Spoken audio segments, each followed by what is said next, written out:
Shell va fermer 1000 stations-service pour se concentrer sur le déploiement de recharge de VE.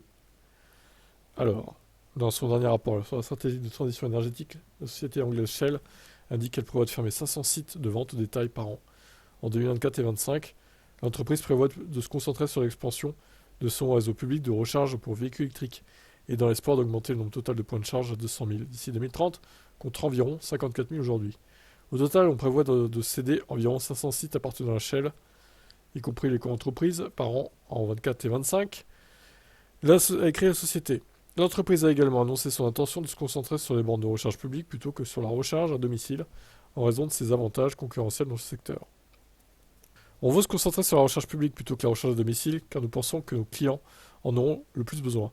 Nous disposons d'un avantage concurrentiel majeur en termes d'implantation, puisque notre réseau mondial de stations-service est l'un des plus importants au monde. Nous disposons d'autres avantages concurrentiels tels que notre offre de vente au détail de commodités qui nous permet d'offrir à nos clients du café, de la nourriture et d'autres articles de commodité pendant qu'ils rechargent leur voiture. À mesure que nous développons notre activité de recharge pour VE, nous prévoyons un taux de rendement interne de 12% ou plus. La récente stratégie de transition énergétique assouplit également certains des objectifs d'émissions de carbone de l'entreprise pour les 10 prochaines années, même si elle reste fidèle aux engagements initiaux d'atteindre zéro carbone d'ici 2050. L'entreprise prévoit également d'investir 10 à 15 milliards dans des projets à faible émission de carbone, des solutions énergétiques carbone entre 2023 et fin 2025. Le rapport note également les projets de l'entreprise de soutenir les huiles clés essentielles dans les éoliennes offshore et le développement de batteries pour VE.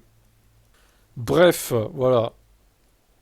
Ils sont toujours assez longs, leurs articles à Teslarati, là, je trouve.